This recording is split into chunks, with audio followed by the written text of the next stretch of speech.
إن الحمد لله نحمده ونستعينه ونستغفره ونستهديه ونعوذ بالله من شرور أنفسنا ومن سيئات أعمالنا إنه من يهده الله فلا مضل له ومن يضلل فلن تجد له وليا مرشدا أشهد أن لا إله إلا الله وحده لا شريك له وأشهد أن محمدا عبده ورسوله لا نبي ولا رسول بعده اللهم صل وسلم وبارك على حبيبنا وشفيعنا ومولانا محمد وعلى آله وأصحابه ومن سار على هديه إلى يوم الدين أما بعد عباد الله أوصي نفسي وإياكم بتقوى الله اتقوا الله حق تقاته اتقوا الله حق تقاته ولا تموتن إلا وأنتم مسلمون.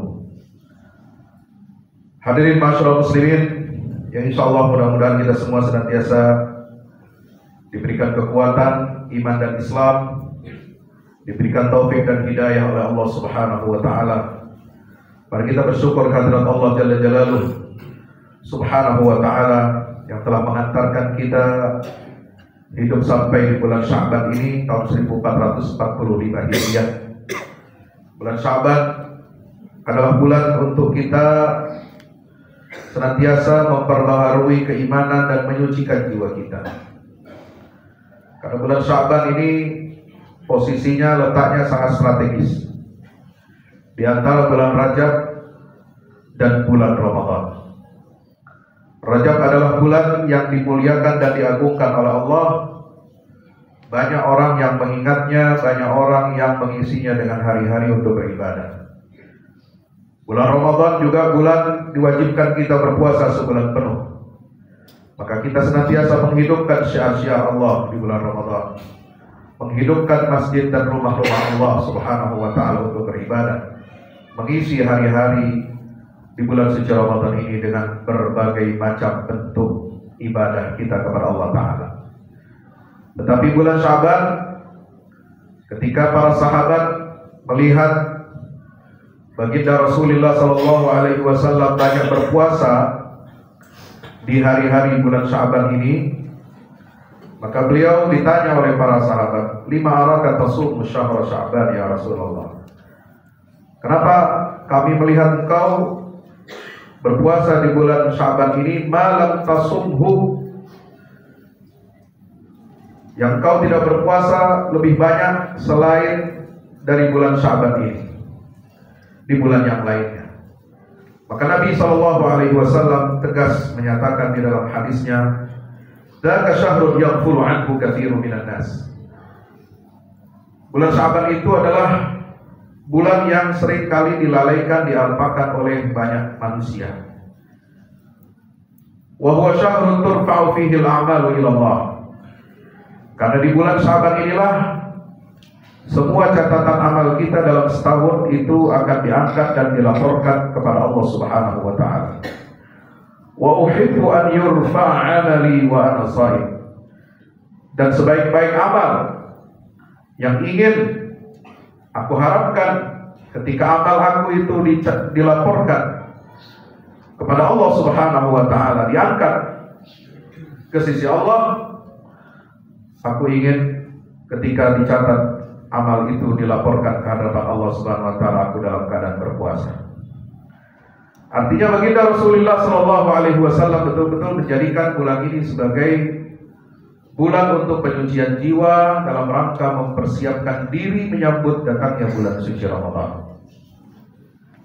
Masyaallah muslimin yang dimuliakan Allah Subhanahu wa taala. Apa saja yang bisa kita lakukan di bulan Sya'ban ini? Kalau kita tidak sanggup berpuasa sunnah yang banyak seperti Rasulullah berpuasa di bulan Sya'ban, maka ada satu hal yang sangat mungkin untuk kita lakukan, sangat mungkin untuk kita perbanyak amal saleh tersebut di bulan Sya'ban selain ibadah-ibadah yang telah ditetapkan dan diwajibkan oleh Allah Ta'ala. Yaitu apa? Memperbanyak salawat kepada Rasulullah. Karena menurut Imam Al-Qastalani, salah satu ayat yang populer di dalam Al-Quran yang turun di bulan Sya'ban di masa Rasulullah SAW hidup adalah ayat tentang perintah bersalawat kepada Rasulullah. Sebagaimana termaktub di dalam surah Al-Ahzab, Innallaha wa malaikatahu yusalluna 'alan nabi ya ayyuhalladzina amanu sallu 'alaihi wa sallimu taslima. Wahai orang-orang yang beriman, sungguhnya Allah Subhanahu wa taala dan para malaikatnya itu berselawat, mendoakan kebaikan. Salawatnya Allah itu Allah mencurahkan rahmatnya. Malaikat berselawat kepada Nabi itu artinya malaikat mendoakan agar Allah mencurahkan rahmatnya kepada Nabi SAW. Itulah makna salawatnya mereka. Allah dan para malaikatnya berselawat untuk Nabi Muhammad SAW. Maka wahai orang-orang yang beriman, ya ayyuhalladzina amanu sallu 'alaihi wa sallimu taslima. Perbanyaklah salawat, senantiasa kalian ingat bersalawat dan salam untuk nabimu itu. Wa sallimu taslima, dan berikanlah salam kesejahteraan untuk nabi akhir zaman itu, yaitu Nabi kita Muhammad sallallahu alaihi wasallam. Hadirin ma'asyiral muslimin yang dimuliakan Allah Ta'ala, maka kita tak henti-hentinya dalam rangka kita menyucikan jiwa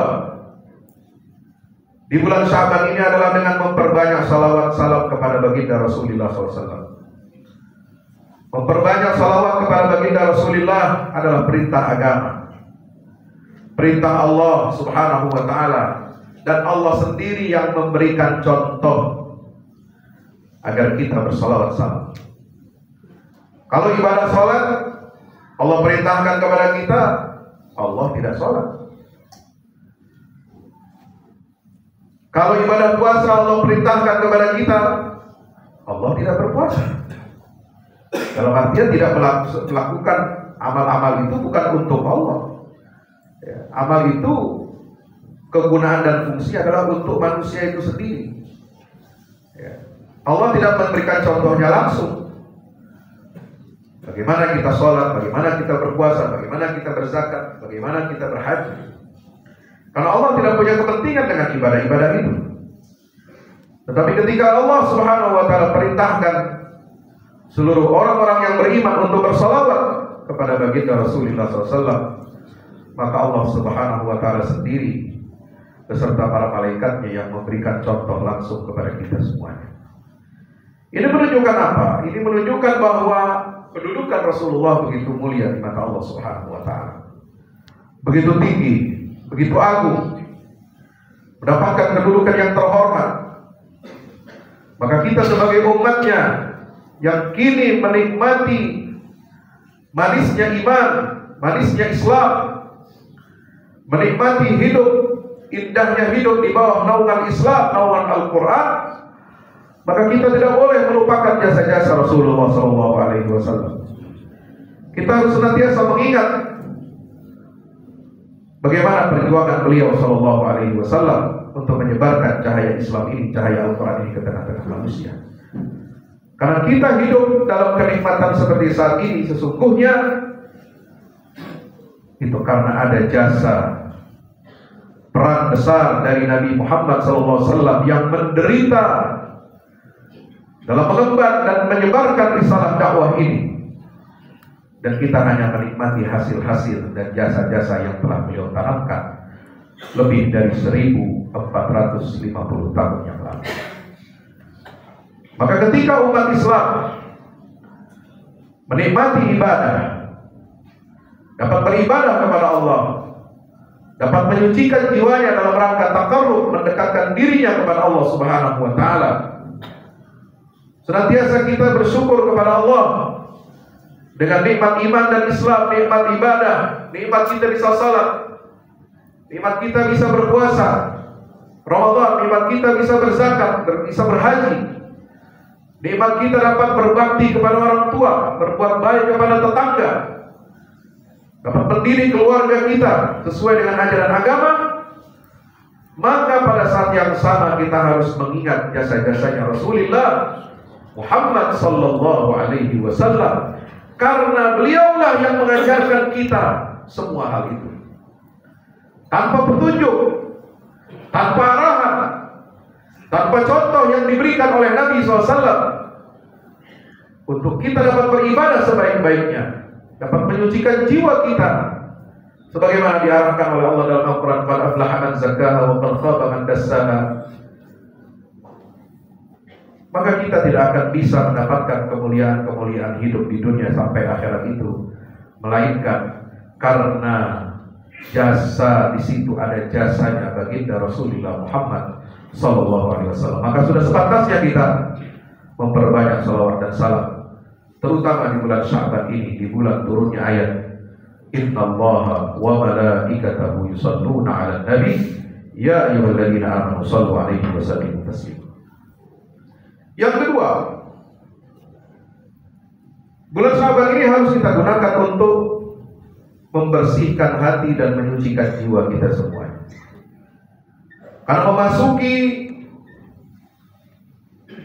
bulan suci Ramadan tidak bisa kita lalui dengan santai-santai. Kita memasuki pekarangan. Kalau kita ingin menjadi tetamunya presiden, ingin menjadi tamu raja, maka sejak sebelum kita menginjakkan kaki di pekarangan istana presiden dan istana raja itu, kita sudah bersiap-siap. Sudah diberitahu aturan-aturan protokoler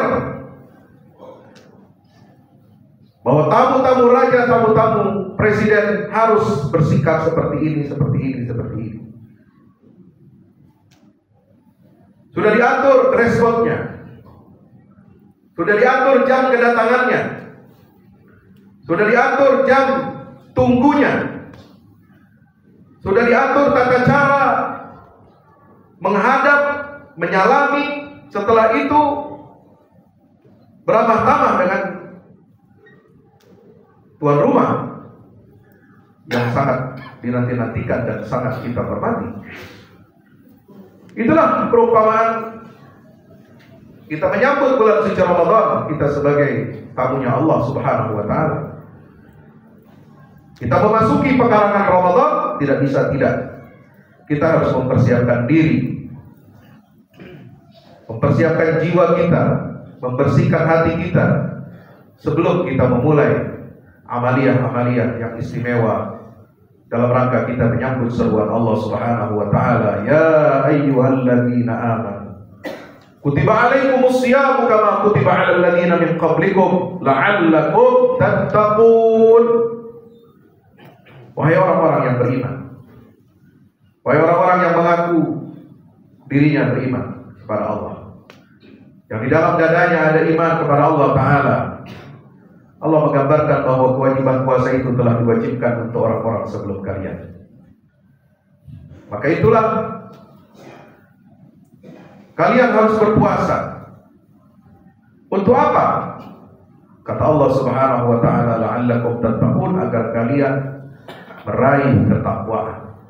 Agar kalian menjadi orang-orang yang bertakwa, takut, taat, patuh dan tunduk kepada aturan-aturan Allah Subhanahu wa taala. Begitu hebatnya ketakwaan kepada Allah, sehingga untuk meraih ketakwaan itu pun kita dilatih sedemikian rupa. Kita memasuki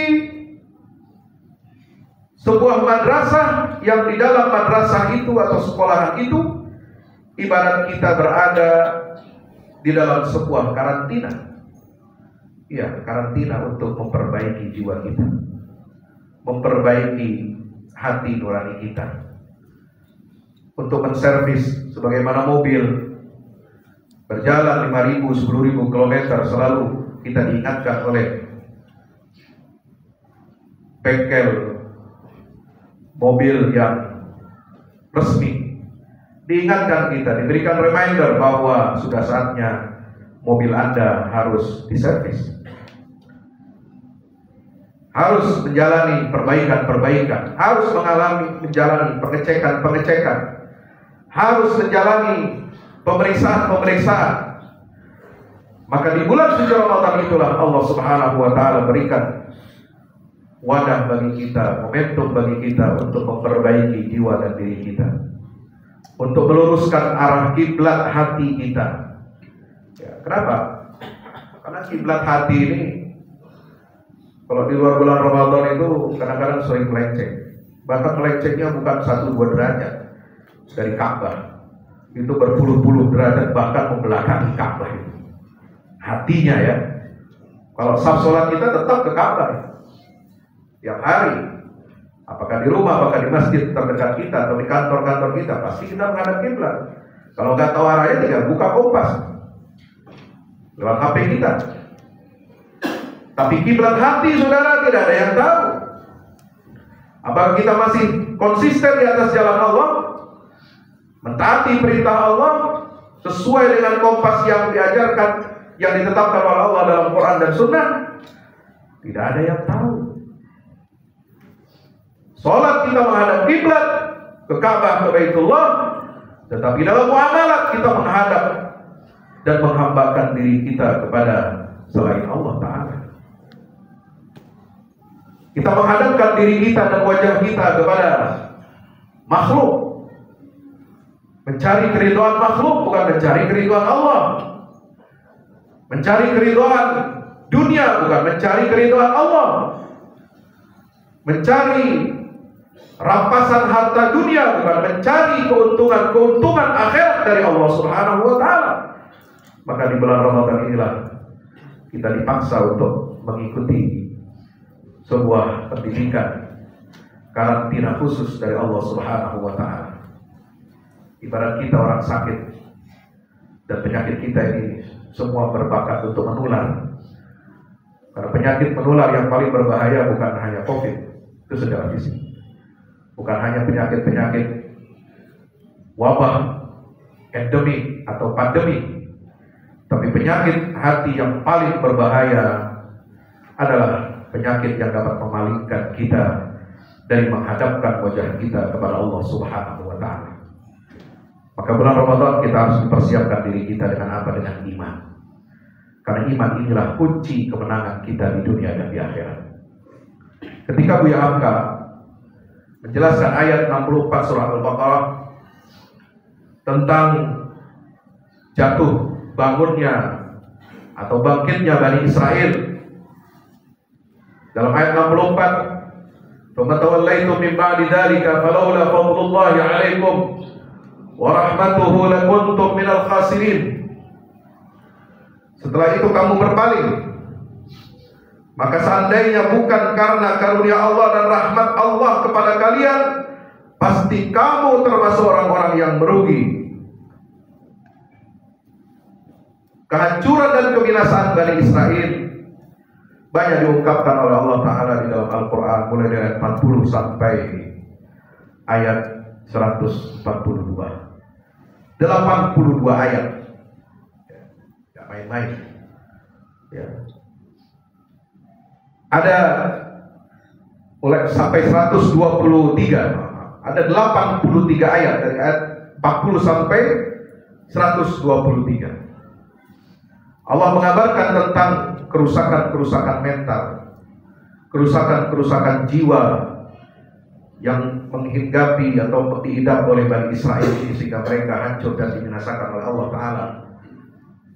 Lalu kemudian di tengah ayat itu Allah memberikan kesempatan bagi mereka untuk bertaubat dan kembali beriman kepada Allah. Tsumma tawallaytum min ba'di dzalik.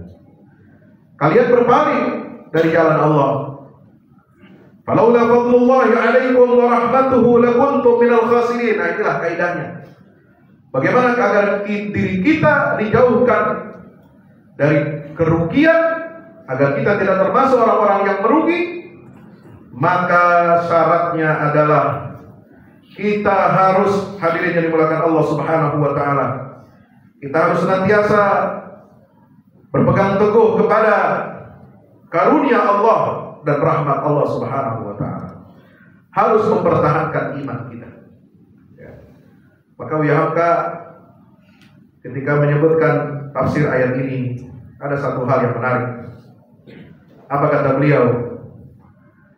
Setelah ribuan tahun mereka tidak dapat kembali berada di Baitul Maqdis.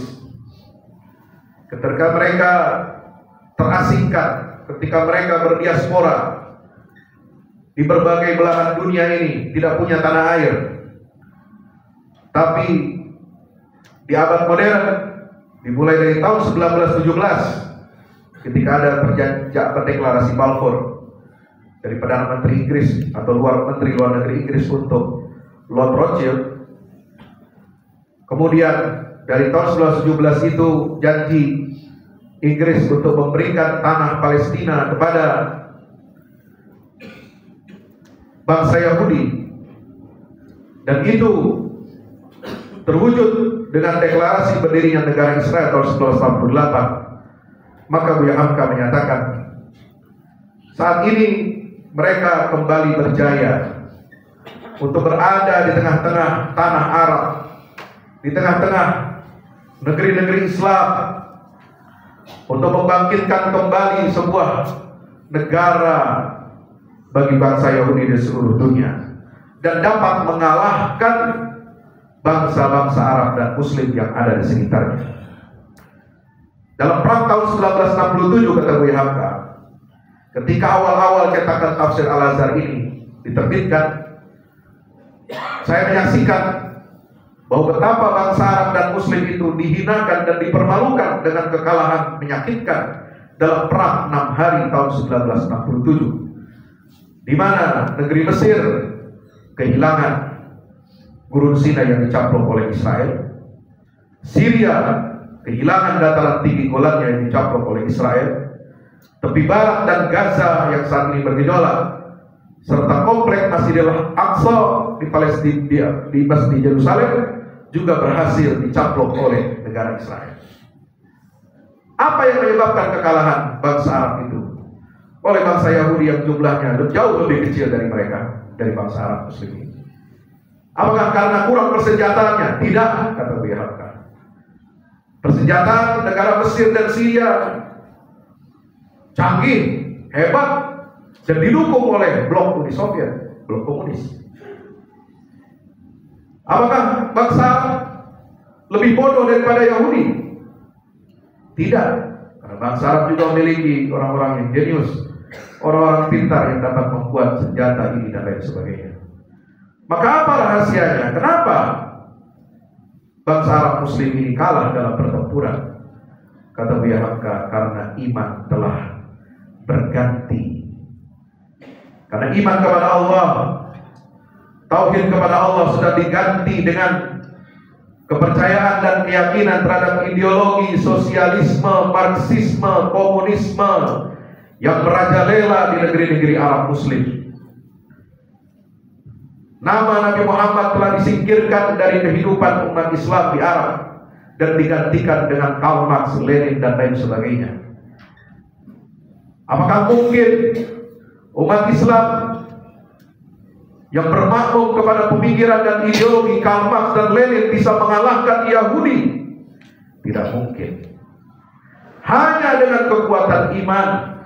Kalau umat Islam ini mau berhasil merebut kembali Masjidil Aqsa, merebut kembali Palestina dari tangan Yahudi, maka mau tidak mau umat ini harus kembali kepada pangkalan pemikirannya, yaitu Islam yang diridhai oleh Allah Subhanahu wa Ta'ala.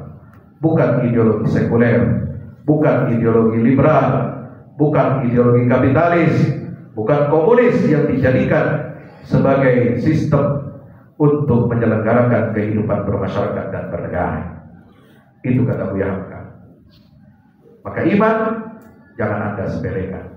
Jatuh bangkitnya peradaban Islam ini, kejatuhan umat Islam diawali dengan kejatuhan imannya. Ketika mereka tidak lagi bermakmum kepada Islam, ketika mereka tidak lagi bermakmum kepada Al-Quran, ketika mereka menghambakan dirinya kepada materi, kepada dunia, kepada alam pikiran manusia, saat itulah kejatuhan dan kehancuran akan menimpa umat Islam. Tapi ketika umat Islam ini mau kembali kepada kiblatnya yang asli, pangkalan pikirannya kepada Islam, memperbaiki kiblat hatinya kepada Al-Quran, kepada tuntunan sunnah Nabi kita Muhammad SAW, maka itulah senjata yang sangat kuat dan sangat hebat yang ada di tangan umat Islam untuk memperbaiki diri, bahkan memperbaiki kondisi dunia ini. Barakallahu li wa lakum fil Qur'anil azim wa nafa'ani wa iyyakum bima fihi minal ayati wa dzikril hakim. Aqulu qawli hadza fastaghfiru innahu huwal ghafurur rahim. Alhamdulillahi wahdahu sadaqa wa'dahu wa nasara 'abdahu wa 'azza jaddahu wa hazama al-ahzaba wahdahu. Asyhadu an la ilaha illallah wahdahu la syarika lah wa asyhadu anna Muhammadan 'abduhu wa rasuluhu la nabiyya ba'dahu. Allahumma shalli wa sallim wa barik ala nabiyyina Muhammad wa ala alihi wa ashabihi wa man tabi'ahum bi ihsan ila yaumil qiyamah. Ibadallah, usi nafsi wa iyyakum bi taqwallah haqqa tuqatih wa la tamutunna illa wa antum muslimun. Ya Rabbi, Allah amarakum bi amri bada fi nafsihi wa thanna bi malaikatihi musabbihati bi qudsi fa qala ta'ala inna Allah malaikatahu yusalluna 'alan nabi ya ayyuhalladzina amanu sallu 'alaihi wa sallimu taslima. Allahumma shalli 'ala Muhammad wa 'ala ali Muhammad. Wassalatu wassalamu 'alaika ya Rasulullah. Wallahu ma'an sadatina ba'dil khulafa'ir rasyidin Abi Bakr wa Umar wa Uthman wa Ali wa sa'irus sahabat wa tabi'in wa man tabi'ahum bi ihsan ila yaumiddin wa 'alaina ma'ahum bi rahmatika ya arhamar rahimin. Allahumma fil muslimin wal muslimat wal mu'minin wal mu'minat al ahya'i minhum wal amwat innaka sami'un qaribun mujibud da'awat. Allahumma ansur al-islam wa 'izzal muslimin wa 'ali bi fadlika kalimatil haqq ila yaumiddin. Allahumma ansur man nasara ad-din wa khudh man khadhala al-muslimin. Allahumma arina al-haqqa haqqan warzuqna ittiba'ah wa arina al-batila batilan warzuqna ijtinabah. Rabbana la tuzigh qulubana ba'da idh hadaytana wa hab lana min ladunka rahmatan innaka antal wahhab.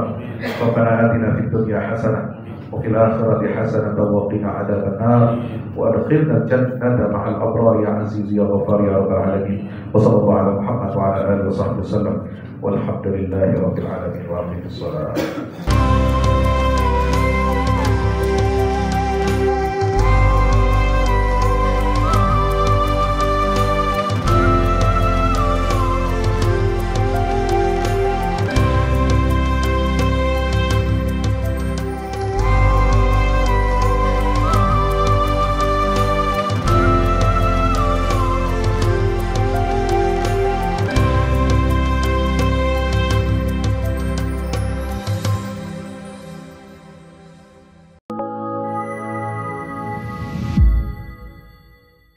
Yang terbaru dari Ustadz Fahmi Salim, buku Runtuhkan Zionis Rebut Baitul Maqdis, buku yang siap membuka cakrawala pikiran dan batin sahabat, sudah bisa dipesan sekarang juga.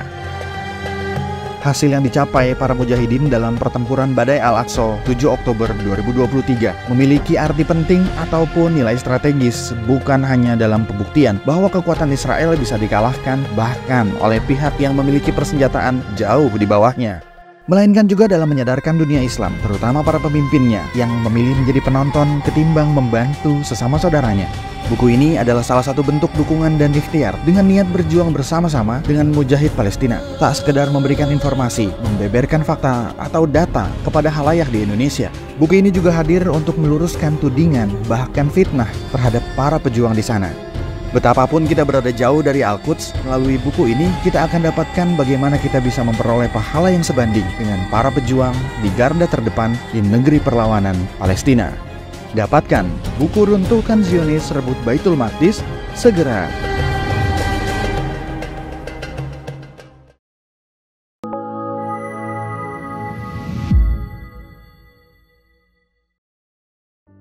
Assalamualaikum warahmatullahi wabarakatuh. Di zaman dan era global yang semakin menuntut kita untuk terus bergerak, ada kebutuhan yang senantiasa harus kita penuhi dalam kehidupan kita. Zaman di mana segala kebutuhan terasa sangat mendesak. Salah satunya adalah kebutuhan sarana dakwah Al-Quran sebagai pusat peradaban. Al-Fahmu Institute hadir demi menjawab kebutuhan akan sarana dakwah Al-Quran di era masa kini. Kami melihat latar belakang yang ada untuk menjawab tuntutan seperti kebutuhan sarana dakwah Al-Quran yang meningkat di ibu kota, kebutuhan akan pusat pembibitan hafiz Al-Quran, kebutuhan pusat pengkajian Al-Quran, kebutuhan akan pusat dakwah kreatif berbasis Al-Quran, kebutuhan sarana media perekat umat Islam, ibu kota dan Indonesia, juga kebutuhan akan adanya sarana pusat kaderisasi guru tahfiz dan mufasir di ibu kota. Yayasan Al-Fahmu International Indonesia sedang membangun gedung pusat dakwah Quran. yang berlokasi di Jalan Pengukiran 3, Pekojan, Tambora, Jakarta Barat. Gedung Pusat Dakwah Quran ini insya Allah akan menjawab tantangan dan kebutuhan akan sarana dakwah Al-Quran yang ada, seperti yang digagas oleh Direktur Al-Fahmu Institute, Kiai Haji Fahmi Salim MA, yaitu tugas peradaban kita semua adalah untuk berperan dalam menerjemahkan cetak biru peradaban, yaitu Al-Quran, dalam dunia nyata. Kami mengajak jamaah semua untuk ikut dalam perdagangan yang tidak merugi ini, sebagaimana yang disampaikan dalam Al-Quran Surat Fatir ayat 29-30, yang artinya, sesungguhnya orang-orang yang selalu membaca kitab Allah dan mendirikan sholat dan menafkahkan sebahagian dari rezeki yang kami anugerahkan kepada mereka dengan diam-diam atau terang-terangan, mereka itu mengharapkan perniagaan yang tidak akan merugi, agar Allah menyempurnakan kepada mereka pahala mereka dan menambah kepada mereka dari karunia-Nya. Sesungguhnya Allah Maha Pengampun lagi Maha Mensyukuri. Gedung Pusat Dakwah Quran Al-Fahmu Institute terdiri dari 4 lantai, di mana di lantai 1 terdapat Masjid Quran Mulia, dan di setiap lantainya insya Allah diperuntukkan demi berlangsungnya tugas mulia dalam perjuangan dakwah Al-Quran.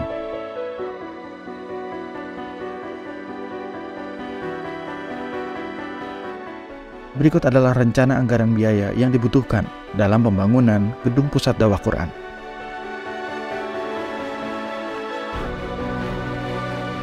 Dalam kesempatan yang mulia ini, kami mengajak jamaah semua untuk ikut dalam gerakan sedekah Lailatul Qadar di setiap malam ganjil di bulan Ramadan. Salurkan melalui nomor rekening berikut ini.